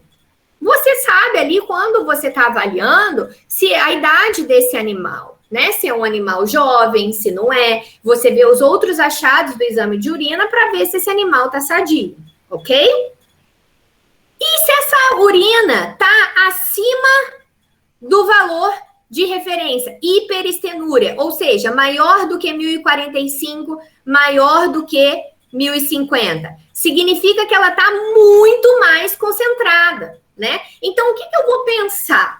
Eu vou pensar, por exemplo, num animal que está desidratado, vocês concordam? É uma urina o quê? Que a densidade, ela tá alta. Então, se ela tá alta, a densidade tá alta, tá o quê? Com pouca água. Lembra que densidade é a concentração de solutos que estão dissolvidos em solução. Então, se a densidade tá alta, vocês concordam que tá com pouca água? Sim. Então, se tá com pouca água, tá? E aí eu tô falando sem ser os termos técnicos, mas para vocês entenderem, se ela tá com pouca água, vocês concordam que é uma urina, então, que tá mais concentrada? E como é que vai ficar a cor dela? Vocês acham que vai ficar mais clara ou mais escura? Mais escura. Mais escura. Então, eu vou pensar naquelas cores de situações de oligúria, concordam? Oligúria, eu vou pensar no amarelo acastanhado, num castanho, né? E se tá faltando água, quais as implicações, quais as causas de hiperestenúria que eu posso avaliar? E aqui, pessoal, nessa tabela que eu fiz, eu coloquei as principais causas do que a gente mais vê. Se vocês forem pegar na literatura, no livro, vocês vão ver que tem muito mais, tá? É o quê? Um paciente desidratado, é aquela baixa ingestão hídrica, né? Ou ele está desidratado por uma doença, uma patologia secundária e está faltando água. Se está faltando água no organismo como um todo, isso vai refletir na urina e eu vou ter uma urina mais concentrada. A mesma coisa, se eu for parar para pensar numa insuficiência cardíaca, pensa, o débito cardíaco desse paciente está o quê? Diminuído. Se o débito cardíaco está diminuído, tá? O que acontece com o débito cardíaco diminuído? Você vai comprometer também a função renal, concordam? E aí eu também vou ter o quê? Pouco volume ali. Se eu tenho pouco volume, eu tendo a ter uma oligúria e, consequentemente, uma urina mais concentrada, tá? E a mesma coisa se eu tenho situações de hipovolemia, por exemplo, um choque hipovolêmico, seja porque o animal foi atropelado ou alguma outra situação, eu tenho diminuição da volemia. Esse volume sanguíneo total do organismo, né, do paciente, ele também vai estar reduzido. Se ele está reduzido, isso vai ter implicações na urina, porque o rim vai tentar manter a homeostasia, vai tentar manter o equilíbrio, né? Então, ele tende a concentrar, ele tende a manter. E aí, essa densidade vai mais para cima, ela vai aumentar além desses valores de referência, e por isso a gente chama de hiperestenúria nessa situação, tá? Só que a gente não tem sempre só os aumentos, a gente tem as diminuições, que são aquelas causas de hipoestenúria. E normalmente, hipoestenúria vai estar associado o quê? Hipoestenúria, lembrando, a densidade está baixa. Se a densidade está baixa, eu tendo a ter muita água. Então, eu vou pensar nas causas de poliúria, né? Ou seja, o animal urina um grande volume, né? E ele vai, né, muitas vezes, fazer uma polidipsia compensatória, tá? E no que ele faz essa polidipsia compensatória, ele tenta manter. Às vezes ele consegue, às vezes não. O que é polidipsia? É beber mais água, né? Se ele tá perdendo mais, o organismo tende a beber mais para tentar compensar, para manter o equilíbrio. Às vezes ele consegue, às vezes não, tá? Quais são as causas mais frequentes que a gente vê dessa hipoestenúria e consequente poliúria e polidipsia, tá? Diminuição do ADH, que é o hormônio antidiurético, né? Ou também chamado diabetes insípidos central, porque você não tem a produção do ADH, né? Seja na hipófise ou a nível hipotalâmico, por feedback, né? Ali, ou seja, um abscesso ou congênito, e em função disso, o ADH, que deve atuar naquele esquema, né? Chave fechadura, lá no néfron distal, promovendo aquela grande absorção de água, ele ou reabsorve menos água ou deixa de reabsorver total. E aí, o que acontece? Fica uma amostra de urina com muita água, tá? Ou uma outra coisa que pode acontecer é que o ADH, ele é produzido em quantidades adequadas, mas lembra, o ADH é um hormônio, então ele tem que atuar esquema chave fechadura. Então, é preciso que os seus receptores estejam adequados ali no néfron distal, nas células tubulares, né? Para que ele possa atuar e promover essa reabsorção de água. Às vezes, a gente tem o que a gente chama de diabetes insípidos nefrogênica. Por que ela é chamada de nefrogênica? Porque eu tenho ADH, mas ele não consegue atuar nas células tubulares de uma forma adequada, porque eu tenho alguma coisa ali interferindo nessa conformação que seja tridimensional desse receptor, tá? Então, por exemplo, o que a gente tem, às vezes, que é relatado? A gente tem as situações, por exemplo, de piometra associado às endotoxinas. Por quê? acredito que todos saibam, né? A piometra é um processo infeccioso, né? E dentro desse processo infeccioso, usualmente a gente tem as bactérias E. coli envolvidas, né? E essas bactérias produzem as chamadas endotoxinas, né? Se vocês lembrarem lá da bacteriologia, né, e da micro, essas endotoxinas, elas não ficam restritas ali ao local de infecção. Elas ganham a corrente sanguínea, não é isso? E aí causam uma série de efeitos, né, que acontecem no organismo. E aí, mais ainda, o que acontece? Elas conseguem passar pela filtração glomerular. E aí, hoje em dia, já se sabe que elas é como se elas formassem uma tampa, né, nesse receptor do ADH. Então, quando a gente tem a produção dessas endotoxinas, e aí hoje em dia isso tem uma correlação muito grande com o piometra, por exemplo, o ADH ele é produzido, mas ele não consegue atuar, porque essas endotoxinas modificaram esse receptor, né? Então, eu não tenho essa reabsorção de água. Tanto que é comum, quem faz estágio na clínica sabe que às vezes o paciente chega lá e tá com piometra, o proprietário relata assim, tá com um processo febril, né, porque é um processo infeccioso e tá bebendo muita água, né? Essa maior ingestão de água, ou seja, essa polidipsia, ela não tá associada somente a esse processo febril, ela tá associada ao quê? A essa questão, né, da inadequada resposta das células tubulares, porque o animal faz uma poliúria, porque o ADH não consegue atuar, e ele tenta compensar fazendo uma polidipsia, tá? Isso a gente vê na rotina, na anamnese, né, o proprietário relatando. Além disso, a gente tem também o uso de esteroides, tá? Que podem também ocasionar essa mesma questão. Além disso, né, e que talvez seja bastante usual na nossa rotina, é efetivamente uma lesão renal, tá? Por N causas, tá? Aqui na patologia clínica a gente não chega a fechar, como vocês ainda não fizeram as clínicas, a gente não busca fechar efetivamente o diagnóstico de processo infeccioso, inflamatório, efetivo por bactéria X, por fungo Y, ou seja lá o que for. A gente tenta chegar num contexto maior assim, tá? E aí, dentro desse contexto maior, que pode levar essa poliúria e polidipsia, são as lesões renais. Porque, claro, se a gente tem uma lesão renal, você tem uma diminuição, né, dessa massa renal, a gente tem uma diminuição das células tubulares, né?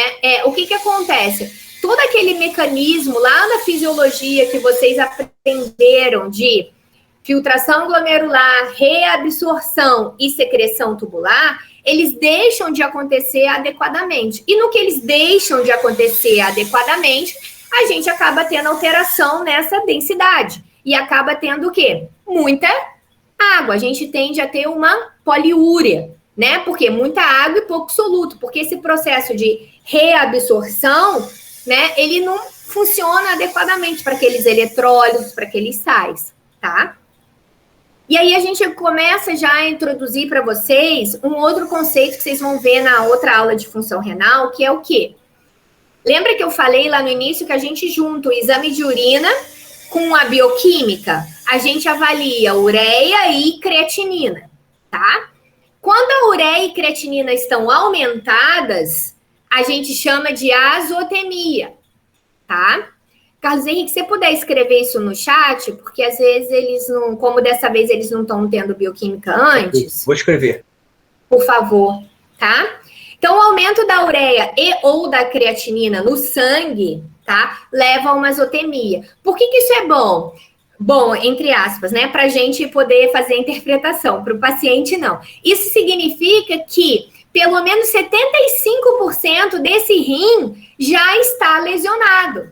Então, eu começo a juntar que o animal tem uma hipoestenúria, ou seja, ele tem uma baixa densidade, ele está com poliúria, ele está com polidipsia, provavelmente é uma urina que já está incolor, e aí eu junto o valor da ureia e da creatinina, que é um valor de bioquímica, e ele deu acima do valor de referência, eu já vou pensar que esse animal tem mais de 75% desse rim lesionado. Então, é um paciente que, para o clínico, vai precisar de um olhar diferenciado, um prognóstico em termos de tratamento, tá? O que é diferente quando eu não tenho azotemia. Quando eu não tenho azotemia, ou seja, quando eu não tenho o aumento dessa ureia e da creatinina, eu sei que eu tenho um menor percentual desse rim lesionado, né? Às vezes 60, chega a 70, ainda assim é um valor considerável, tá? Mas aí eu junto com os outros achados do exame clínico. Mas aqui eu quis introduzir para vocês para mostrar como o exame de urina, junto com a ureia e creatinina que eu falei lá no início da aula, eles podem nos ajudar a dar um melhor prognóstico e o melhor tratamento para esse paciente. Tá? Professora, Oi. num caso de um animal que vai ter um aumento dessa ureia e creatinina, eu posso considerar que isso seja normal se for num caso que ele está fazendo uma antibiótica terapia muito prolongada, alguma coisa assim, ou sempre que eu tiver eu já posso considerar que tem uma lesão no rim? Sempre que você tiver, assim, o sempre, né, cuidar, mas a gente tende a considerar que você tem uma lesão no rim. Essa lesão no rim, eu não sei se você citou algum exemplo, pode ser secundária a esse uso prolongado, por exemplo, de um antibiótico, tá? Entendi, então é porque assim... Importante, deixa eu complementar que isso é um princípio de análises clínicas, tá? Tudo que você puder quantificar, mensurar, você tem como monitorar e às vezes até diagnosticar. Então, você não pode generalizar, você tem que ver a magnitude, tá? A magnitude, o quanto que aumentou de creatinina, o quanto que aumentou de ureia, para fazer a interpretação. Isso vale para a hematologia, o quanto está de anemia, o quanto que está de leucocitose, etc. e tal. Então, isso vai ser cobrado, inclusive, em prova, a interpretação da magnitude do quanto aumentou ou até o quanto diminuiu, ok? Mas sendo um aumento leve, então, de qualquer jeito, eu já considero que você tem algum comprometimento. Sim. Independente da situação. Se for uma situação que a gente... Não necessariamente, sabe por quê? Porque, por exemplo, a desidratação aumenta a ureia. Então, isso é uma hiperaumento, azotemia, ureia, composto nitrogenado, pré-renal, e uma simples desidratação pode causar isso. Tá? Então, filtro pela clínica antes da interpretação. A gente vai chegar lá. Vocês estão dando spoiler, hein? Mas você entendeu? A gente tem algumas outras situações, o Carlos Henrique falou, a desidratação, por exemplo, é uma. Então, a gente sempre tem cuidado com esse sempre, tá? Sim. Tá bom?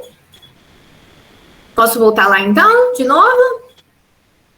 Pessoal, o formulário funcionou? Sim, professora. Então, tá. Deixa eu voltar lá, que hoje eu vou tentar...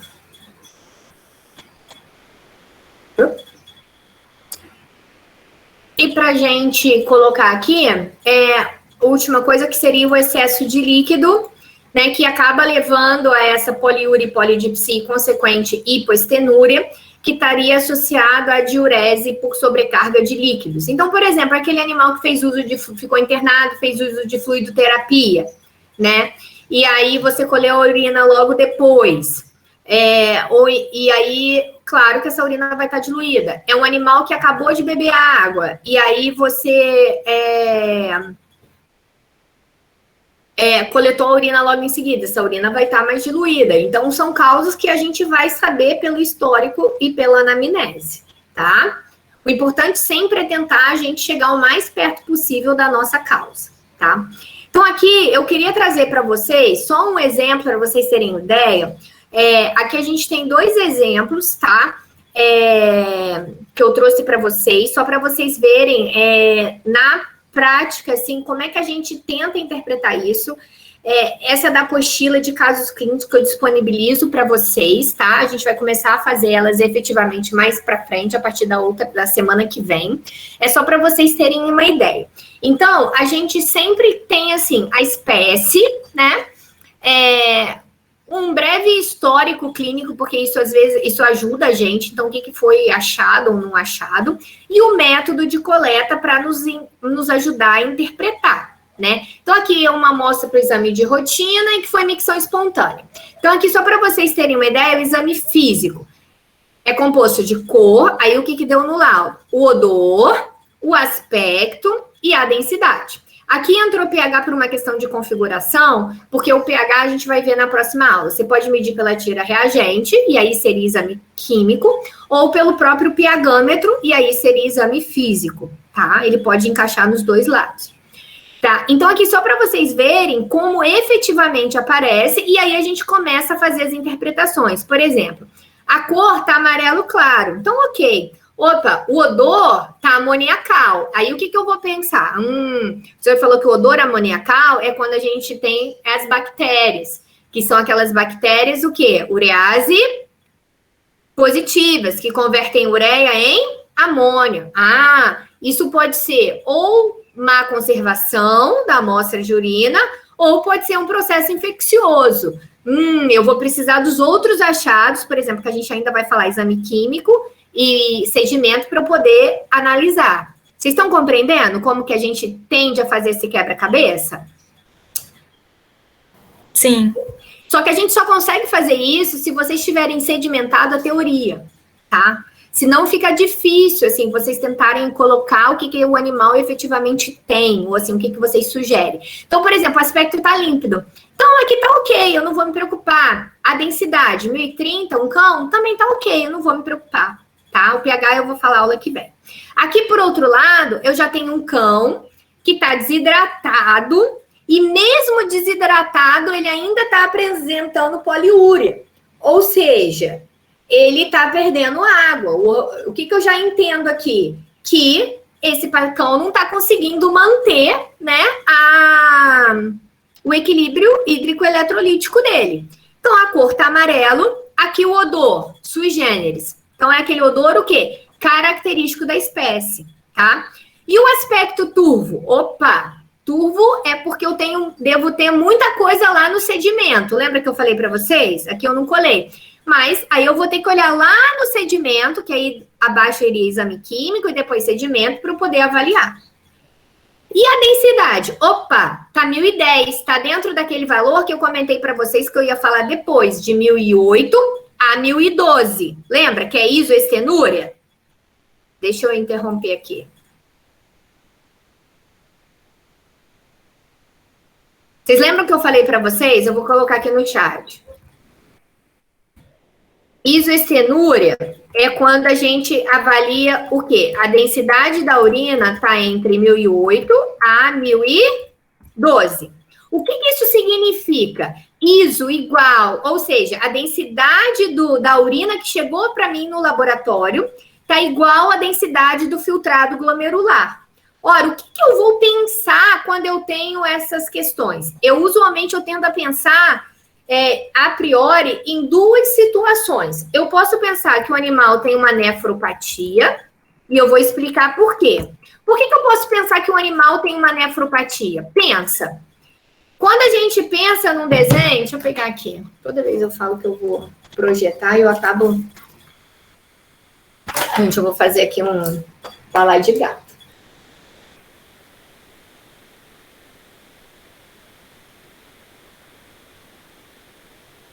Vocês estão... vocês conseguem ver aqui? Tá ruim. Dá para ver. Dá para ver? Então, aqui seria um enovelado, um glomérulo, tá? Aqui seria túbulo contorcido proximal, alça de Henle, túbulo contorcido distal, e aqui a urina que chegou para mim no laboratório. Quando a urina que chegou para mim aqui no laboratório, ela tá com a mesma densidade do filtrado glomerular, conseguem ver? Se ela tá de 1008...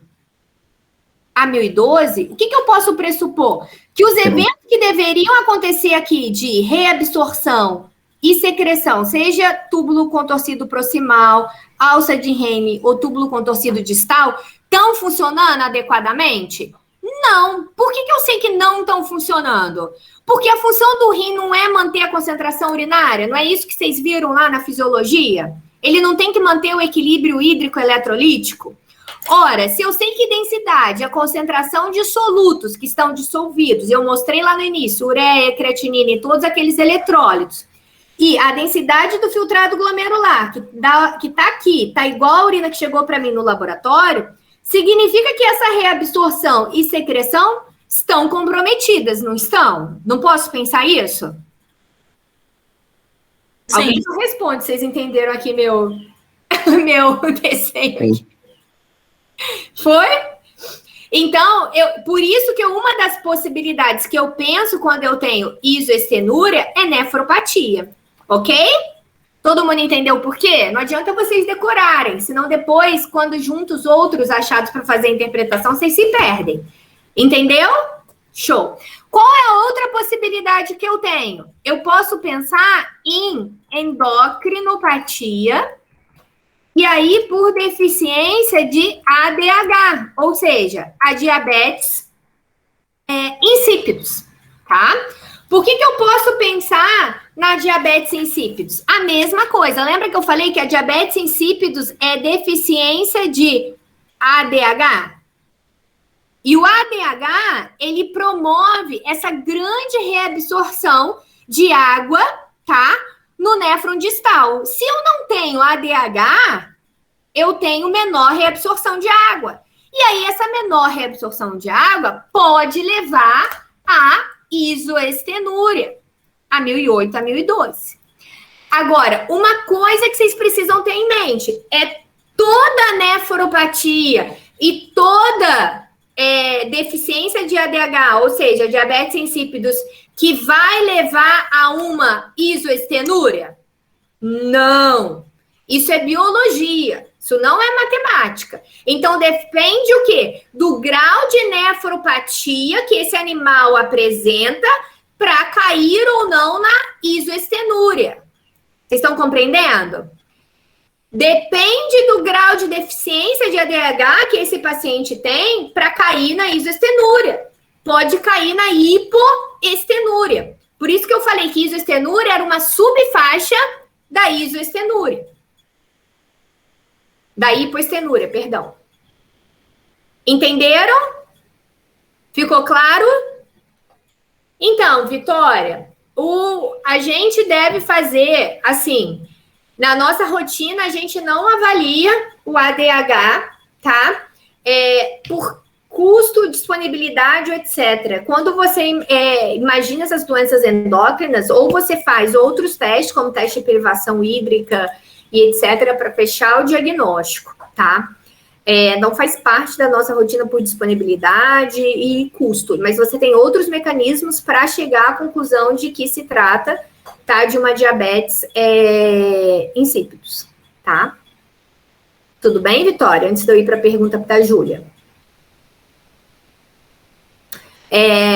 Tá. Ô, Júlia, a questão da endocrinopatia é o que acontece. Dependendo do grau de deficiência que eu tenho de ADH, e aí, conforme eu for, pega o caderno lá de físio, tá? Vocês já estudaram isso, função renal, tal, que estudar, ou tem até no livro que a gente disponibiliza para vocês, mas só para refrescar a mente, eu sei que já faz um tempo, né, tudo, mas isso ajuda. Quando a função do ADH, do hormônio antidiurético, é o quê? Promover a reabsorção de água lá no túbulo contorcido distal, não é isso? Lá no néfron distal. Essa é a função fisiológica, né, o que a gente espera no animal sadio. Se o paciente tem deficiência de ADH, né? Ou seja, ele tem menor produção, o que vai acontecer? Ele vai ter menor reabsorção de água. Se ele tem menor reabsorção de água, né? O que vai acontecer? Essa urina vai ficar com muita água, ele vai ficar poliúrica e pode cair na faixa de isoestenúria, ou seja, pode cair na faixa de 1008 a 1012, tá? Você entendeu, Júlia? Tá. Por que isso é importante? Porque não é todo animal com nefropatia, não é todo animal com endocrinopatia, de deficiência de ADH, que vai cair na isoestenúria. Mas pode acontecer. Vocês querem um outro exemplo que cai uma falsa isoestenúria? Uma vez, o que acontece? Se um animal ingerir muita água e logo em seguida você coletar a urina... Isso, às vezes, não cai na faixa de hipoestenúria. Isso pode cair na faixa de isoestenúria, né? Por quê? Quer um exemplo? Uma vez teve um experimento de um professor e a gente tinha que fazer uns exames de urina. Isso já tem um tempo. E aí era um aluno que sempre trazia a urina, né, para pegar o etc. para pegar lá do canil e a gente fazer o exame de urina. E aí, um dia, esses animais a gente media rotineiramente. E aí, o que aconteceu? Os animais do grupo controle, eles começaram a ter isostenúria. Eu falei, nossa, tem alguma coisa errada aí, né? Eles estavam, era o grupo controle, como é que tá, né? E assim, a cada 2 dias ter diferença não fazia muito sentido. Então, o que a gente depois descobriu? O menino que chegava cedo para coletar urina, aquele dia ele perdeu o horário. Em vez dele falar que não coletar, ele forçou a ingestão hídrica dos cães, né? Então, a gente acabou coletando. Ele coletou essa urina e trouxe para o laboratório. E aí foi uma falsa isostenúria. Isso pode acontecer, porque é biologia, né?